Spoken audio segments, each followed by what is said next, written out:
Welcome to channel Ancient World Hub. Please like, subscribe and comments. Thank you. क्या होगा अगर मैं आपसे कहूं कि भारत का इतिहास जिसे हम अब तक पढ़ते और सुनते आए हैं वो पूरा सच नहीं है। क्या होगा अगर मैं कहूं कि जिस सभ्यता को हम कभी पिछड़ा समझते थे वो अपने समय से हजारों साल आगे थी। ये कहानी किसी कल्पना की नहीं है। यह कहानी जमीन के नीचे दबे हुए उस सच की है जिसने 2018 में पूरी दुनिया के इतिहासकारों को चुप करा दिया। उत्तर प्रदेश के पश्चिमी हिस्से में बागपत जिले के पास एक छोटा सा गांव है सिनौली। आज ये गांव साधारण लगता है, लेकिन हजारों साल पहले यही धरती युद्ध की गूंज से भरी हुई थी। 2018 में एक किसान अपने खेत में काम कर रहा था। हल मिट्टी को पलट रहा था और तभी हल किसी सख्त चीज से टकराया। पहले तो किसान ने सोचा शायद कोई पत्थर होगा, लेकिन जब मिट्टी हटाई गई तो जो चमका वो साधारण नहीं था। ये कोई सामान्य धातु नहीं थी, ये कुछ ऐसा था जिसे देखकर अनुभवी लोग भी चौंक गए। सूचना तुरंत आर्कियोलॉजिकल सर्वे ऑफ इंडिया तक पहुंची।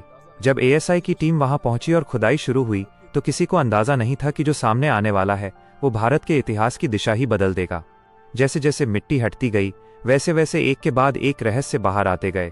कुल 126 कब्रें, लेकिन ये कोई साधारण कब्रें नहीं थीं। इन कब्रों में इंसानों के साथ रथ रखे गए थे, तलवारें रखी गई थीं, ढालें रखी गई थीं, और यही वो पल था जहां इतिहास को झटका लगा, क्योंकि दुनिया अब तक यही मानती थी कि भारत में रथों का ज्ञान बाहर से आया, कि रथों की तकनीक भारत में देर से पहुंची। लेकिन सिनौली में मिले रथ लगभग 4000 साल पुराने थे। 4000 साल, ये सिर्फ एक संख्या नहीं थी, यह उस पूरी सोच पर हमला था जिसके आधार पर भारत का इतिहास लिखा गया था। इन रथों की बनावट, उनके पहिए, उनकी संरचना, सब कुछ ये बता रहा था कि ये कोई साधारण वाहन नहीं था, यह युद्ध के लिए बनाया गया रथ था। और जब इन रथों के साथ मिली तलवारों को देखा गया तो सवाल और गहरे हो गए। ये तलवारें सजावटी नहीं थीं, इनका वजन, धार और संतुलन साफ बताता था कि ये युद्ध में इस्तेमाल की जाती थीं। लेकिन सबसे बड़ा झटका तब लगा जब कुछ कब्रों में महिलाओं के अवशेषों के साथ हथियार भी मिले। महिलाएं और हथियार, क्या इसका मतलब यह है कि उस समय महिलाएं भी योद्धा थीं? क्या उस सभ्यता में युद्ध केवल पुरुषों तक सीमित नहीं था? इतिहास ने हमें कभी ये नहीं बताया। और यहीं से सिनौली केवल एक खुदाई नहीं रह जाती, ये बन जाती है एक सवाल, एक चुनौती और एक चेतावनी कि शायद हम अपने अतीत को आज तक ठीक से समझ ही नहीं पाए। ये तो बस शुरुआत थी, जो आगे सामने आया वो और भी ज्यादा चौंकाने वाला था। अब जरा सोचिए, अगर ये रथ सच में युद्ध के लिए थे तो सवाल उठता है, ये लोग कौन थे? इतिहास की किताबें कहती हैं कि इस समय भारत में या तो हड़प्पा सभ्यता का पतन हो रहा था या फिर बाहरी घुड़सवार जातियां इस धरती पर प्रवेश कर रही थीं। लेकिन सिनौली की मिट्टी कुछ और ही कहानी कह रही थी। इन रथों में घोड़े के अवशेष नहीं मिले, और यही बात सबसे ज्यादा चौंकाने वाली थी, क्योंकि पश्चिमी दुनिया का दावा रहा है कि युद्ध रथों का मतलब घोड़े और आक्रमण। लेकिन यहां रथ थे, हथियार थे, योद्धा थे, पर घोड़े नहीं थे। तो फिर ये रथ कैसे चलते थे? विशेषज्ञों ने जब पहियों का अध्ययन किया तो पता चला कि ये ठोस पहिए थे, लकड़ी के तांबे से मढ़े हुए। ये हल्के रथ नहीं थे, ये तेजी से भागने के लिए नहीं, बल्कि जोरदार टक्कर और सीधी लड़ाई के लिए बने थे। यानी ये सभ्यता भागकर नहीं लड़ती थी, ये सामने से वार करती थी। अब जरा इन हथियारों को देखिए, तांबे की तलवारें जिनकी धार आज भी पहचान में आती है, ढालें जिन पर युद्ध के निशान हैं। इन हथियारों पर सजावट नहीं है, ये राजा की शोभा बढ़ाने के लिए नहीं बने, ये मारने और बचने के लिए बने थे।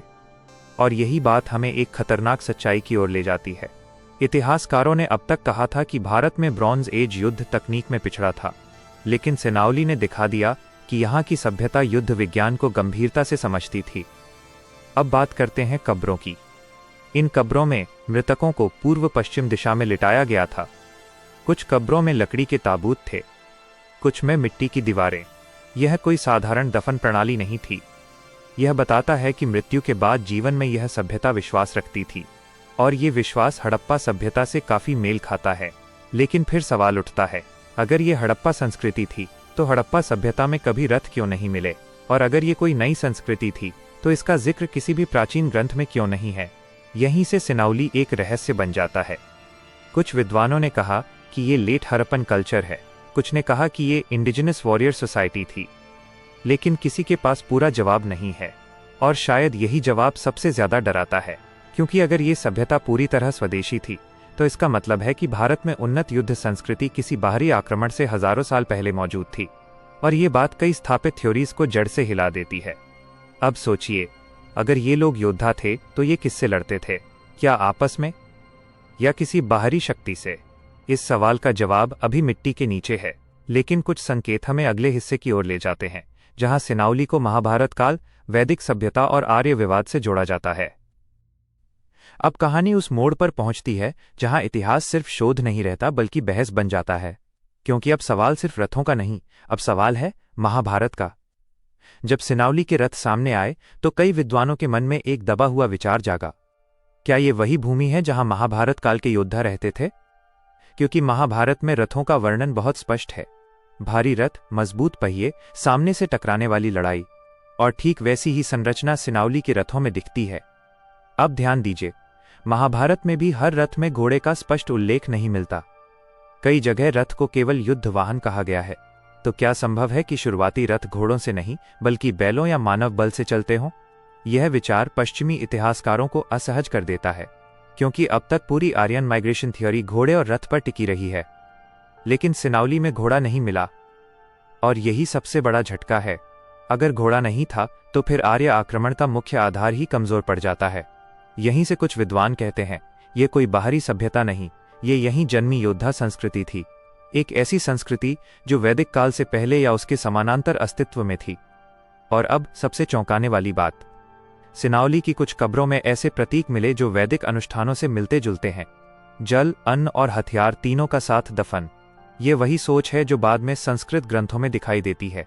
लेकिन फिर सवाल उठता है, अगर ये वैदिक संस्कृति थी तो वेदों में सिनाउली का नाम क्यों नहीं? उत्तर सरल है लेकिन डरावना, क्योंकि इतिहास हमेशा पूरा नहीं लिखा जाता। कई बार उसे चुनकर लिखा जाता है जो सत्ता के अनुकूल हो, जो सिद्धांतों में फिट बैठे। सिनाउली किसी फ्रेम में फिट नहीं बैठता। ये न पूरी तरह हड़प्पा है, न पूरी तरह वैदिक। यह बीच का वो सच है जो दोनों को जोड़ देता है। और शायद यही वजह है कि इस पर अभी भी सीमित खुदाई हो रही है, क्योंकि अगर पूरा सच सामने आ गया तो इतिहास की कई किताबें दोबारा लिखनी पड़ेंगी। और अब एक आखिरी सवाल, ये योद्धा अचानक कहाँ चले गए? क्या वे किसी युद्ध में मारे गए, या समय के साथ किसी दूसरी संस्कृति में घुल मिल गए? इसका जवाब अभी जमीन के नीचे है। और यही सवाल हमें अंतिम भाग की ओर ले जाता है, जहां हम समझेंगे कि सिनाउली सिर्फ अतीत नहीं बल्कि भविष्य के इतिहास को कैसे बदल सकता है। अब जब हम सिनाउली की इस कहानी के आखिरी मोड़ पर पहुंचते हैं तो ये साफ हो जाता है कि ये खोज सिर्फ मिट्टी से निकली कुछ वस्तुएं नहीं थी। ये एक चेतावनी थी, एक संकेत कि इतिहास वैसा नहीं है जैसा हमें बरसों से बताया गया। सिनाउली ने हमें ये दिखाया कि भारत में योद्धा परंपरा किसी बाहरी आक्रमण की देन नहीं बल्कि यहीं की मिट्टी से जन्मी थी। ये लोग साधारण किसान नहीं थे, ये संगठित योद्धा थे। उनके पास रथ थे, ढालें थीं, तलवारें थीं और सम्मान के साथ मृत्यु को स्वीकार करने की परंपरा थी। और अब एक ऐसा सवाल जिससे कोई बच नहीं सकता, अगर 4000 साल पहले यहाँ इतनी उन्नत योद्धा संस्कृति थी तो फिर हमें क्यों बताया गया कि भारत सभ्यता में पीछे था? शायद इसलिए क्योंकि जो इतिहास लिखता है वही तय करता है कि कौन आगे था और कौन पीछे। सिनाउली उस लिखे हुए इतिहास की सीमाओं को तोड़ देता है। ये बताता है कि भारत की सभ्यता टूटी हुई नहीं, सतत थी। यहाँ ज्ञान एकदम से नहीं आया, यह पीढ़ियों में विकसित हुआ। और यही कारण है कि सिनाउली अभी भी अधूरा सच है, क्योंकि जितनी खुदाई हुई है उससे कहीं ज्यादा अब भी जमीन के नीचे छिपा है। शायद और रथ, शायद और योद्धा, शायद और ऐसे प्रमाण जो सब कुछ बदल दें। लेकिन सबसे बड़ी बात, सिनाउली हमें यह सिखाता है कि सच्चा इतिहास शोर नहीं मचाता, वो चुपचाप जमीन के नीचे सदियों तक इंतजार करता है। और जब वो बाहर आता है तो सवाल बन जाता है, ऐसे सवाल जिनका जवाब पुरानी किताबों में नहीं मिलता। अब ये सवाल आपसे है, क्या समय आ गया है कि हम अपने इतिहास को नए सिरे से देखें? क्या हमें जो पढ़ाया गया उस पर सवाल उठाने चाहिए? और क्या सिनाउली सिर्फ एक खोज है या हमारी पहचान का एक भूला हुआ अध्याय? अगर आपको लगता है कि इस रहस्य पर और गहराई से बात होनी चाहिए तो इस वीडियो को जरूर लाइक करें, अपने विचार कमेंट में लिखें और ऐसे ही असली इतिहास के लिए चैनल को सब्सक्राइब करें।